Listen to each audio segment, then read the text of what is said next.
What up is Marcus Dynasty Football Dads. We're going to be reacting to round one of the NFL Draft. If you're new to the channel, please subscribe. We're giving away a DeAndre Swift jersey when we hit 2,000 subscribers. We're going to be going through the NFL Draft, and then we're going to be going through the two trades that happened, particular with some of these wide receivers. 108, Drake London goes to Atlanta. Garrett Wilson, 110 goes to the Jets. Chris Olave, 111 to New Orleans. 112, Jameson Williams goes to Detroit. 116, Jahan Dotson goes to Washington. 118, Treylon Burks goes to Tennessee. And 120, Kenny Pickett goes to Pittsburgh. Those are the positional players that moved or that got drafted. No running backs, no other quarterbacks, which is a little bit of a surprise here. I'm going to talk to you about what happened, who's moving up, who's moving down, because that's all that really matters. In Tier 1, I talked about having Treylon Burks, Treylon Burks, Garrett Wilson, and Drake London in that order. And I feel like the landing spots of those, you could argue landing spots until you get blue in the face, and landing spots are really, they change a ton. Like, look at Devontae Smith, for example. And I always say that you can have an amazing landing spot and it can go gone immediately. Or you can have a horrible landing spot and all of a sudden, like, that landing spot ended up being something great. Like, look at even the A.J. Brown to the Eagles makes the Eagles situation a mess. And then now, all of a sudden, Tennessee has an opening up. And now does Robert Woods went to a good landing spot, which we thought he was going to be in a bad landing spot. Like, things can change. But Treylon Burks going to Tennessee right now is a good landing spot. He does have Ryan Tannehill. I compared him to an A.J. Brown light type of wide receiver. I think that you look at Treylon Burks, even size-wise, speed-wise, I think he's very similar to A.J. Brown, and he does have some really good run after the catch. So Treylon Burks stays at my number one wide receiver. I don't really think that's going to change. I think Treylon Burks is going to stay there. Garrett Wilson is going to be the number two wide receiver. I think the Jets and Atlanta are very similar situations. I think Garrett Wilson is going to have more competition. You have Elijah Moore, who I absolutely love, and if Elijah Moore was in this draft, it'd be really hard not to put at the number one wide receiver. So Garrett Wilson is arguably going to be put in a situation where Zach Wilson is going to have a big step up here. We're going to need to see not Tua step up. We're going to need to see not even Herbert step up, but like a Burrow step up. Like, you're going to need to he's going to need this massive improvement there. But Drake London going to Atlanta with Marcus Mariota, who can't really throw very well, and maybe they'll have a quarterback in 2023, maybe not. We'll see. These things fluctuate all the time. I think Atlanta is a good situation target-wise, but a bad situation, like as in Drake London doesn't separate a ton, but maybe Marcus Mariota just tosses the ball up there and does a lot of jump balls, and Drake London can definitely do that being a ex-basketball player. So that's going to be my order right there. It's going to be Treylon Burks. It's going to be Garrett Wilson. It's going to be Drake London. I have a hard time seeing, with no KC, no Green Bay, I have a really hard time seeing any of these wide receivers be ahead of Kenneth Walker, which was the biggest reaction you could say, and number 101, Breece Hall. I think those two are going to come off the board today, early in the second round, early to mid-second round here, and so we're going to see that those two are likely going to be your 101s, your 102s, and then you're going to have these three wide receivers in one QB. We'll talk about Superflex here when we get to Kenny Pickett. And then in my opinion, I'm going to be taking, so we have Jahan Dotson, Jameson Williams.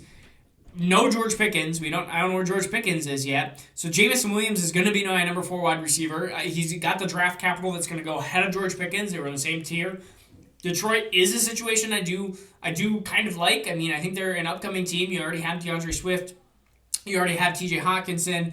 You have Amon-Ra St. Brown. I think they just need Jared Goff to be a competent quarterback, which I know is easier said than done. And so maybe they end up getting a quarterback next year. Who knows? Maybe they, honestly, if I'm Detroit, I try to go get Baker Mayfield. Try to go get Baker. Like, I think that would be a potential good upgrade. We talked about Carolina and Atlanta trying to get him, and maybe Seattle getting him, but I haven't heard Detroit's name, and I think Detroit would be actually a really good spot for Baker Mayfield. Their defense has been getting better. Their team has been getting better in general, and they had a really good draft. Aiden Hutchinson, my number 1 overall prospect in the entire draft. They got him 2 overall, so slight discount. Anyways, then Chris Olave would be right behind Jameson Williams at this point. We don't know where George Pickens is, so I can't really complain or argue or we'll see where George Pickens lands. If he lands in KC or Green Bay, then I think he probably just jumps right back over these guys. When I mean these guys, I mean Jameson Williams and Chris Olave. It'll be close with Jameson Williams. That first round draft capital versus second round draft capital does make a difference analytically. And they were right in the same tier, neck and neck for me. I just feel like I'm moving.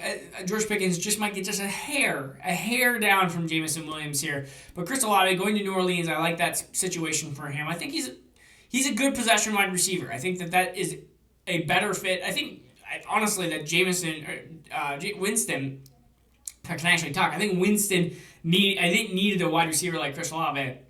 Michael Thomas is still a huge unknown, so we don't really know about that. And then the last wide receiver that I want to talk about is Jahan Dotson. Goes to Washington. I don't like anybody going to Washington personally. You have Carson Wentz, but Terry McLaurin is going to be the one, the big target guy. You're going to have Jahan Dotson. I think he's going to have really good games, really poor games. I think he's going to be a really up and down type of player. He's going to be ahead of players. He's going to be ahead of players like Sky Moore probably. He's going to be ahead of players. You shouldn't say Christian Watson quite yet because I don't know where his spot is. But Jalen Tolbert and Calvin Austin, and he'll probably move down a spot or two, but he will be ahead of those wide receivers. So that's what we have. And then we're going to talk about Kenny Pickett, and we're going to talk about the Eagles and Arizona trades. Kenny Pickett gets drafted by Pittsburgh, and this puts him up a couple spots. I mean, he's the only quarterback that was drafted in the first round. First-round quarterbacks are the key, and mobility is the key. And Kenny Pickett, yes, I've had my concerns about his lack of mobility, and, well, he has baby hands, kind of like I do. Pittsburgh is a great situation for him. This actually concerns me about Mitchell Trubisky, that he's just kind of a bridge quarterback. They don't believe too much in him, that Kenny Pickett is who they believe in. We'll see where Malik Willis goes. I still think Malik Willis I would draft over Kenny Pickett, but Malik Willis does not deserve to be in the top 2, like I have said so many times. I believe he's not even a top 4 or 5 quarterback in Dynasty. I think you got to put him in Superflex. I think you got to put him into that 6-7 range. The 2 running backs, Breece Hall, Kenneth Walker should be 101, 102, almost 1 QB, Superflex, anything. Then you start getting into these wide receivers, Drake London, Garrett Wilson, Treylon Burks, and there's argument that you could have every one of those wide receivers over a second-round quarterback. Jalen Hurts was also a second-round quarterback, so we'll see. I think Malik Willis, there's an argument to be had that he could be into that mix. So 3 to 6. So I would put him more back, probably towards the 6 range. Some people had him at 102. Some people had him at 101, which I said after the draft that I believe that he was going to be 101 in certain drafts. If he goes to Detroit, he won't go to Detroit. Yeah, maybe go to Detroit. He could go to Detroit with Vikings pick 46 or whatever. If he goes to Detroit or something, that would be another interesting move. Detroit getting a rookie quarterback with all these weapons. But if he goes to Atlanta or something like that in the second round, I can not guarantee, but I can really predict that that's going to be moving him up. Sam Howell, Desmond Ridder, these are guys that I am continuing to slowly move down in Superflex, which is why I see some of these mocks that I thought were pretty crazy. That this quarterback class is one of the worst quarterback classes I have ever seen. And I haven't been playing Dynasty for 30 years like some of you, but this is one of the worst classes that I have seen. A.J. Brown gets a notch down. We're going to go through the trades. Devontae Smith gets a notch down. Jalen Hurts gets a slight bump up, but we're talking about not much of a bump up because Jalen Hurts is a 200-yard passer, and he's going to utilize his legs. He's going to be this rushing touchdown, and he's going to be on a team that is going to be very up and down, Rocky-wise, and Cowboys are going to win the division, and that's just how it's going to be. And it's a good move for the Eagles. I think it's overall a good move, but, I mean, Devontae Smith is a really good wide receiver, and now you have A.J. Brown there. And you still have, I almost said Zach Ertz, Dallas Goedert there. So, I don't know. It's going to be a mess. They need a passing quarterback. Maybe Gardner Minshew takes over. If Gardner Minshew was actually the starting quarterback, I'd feel more confident about A.J. Brown and Devontae Smith. But I guess this is where we're at right now. I think A.J. Brown gets a little bit of a bump down. He's still a top 10 wide receiver. And Devontae Smith, gosh, I don't have my rankings up on me. I bet he's top. He was in the top 15. He probably moves down a couple spots again.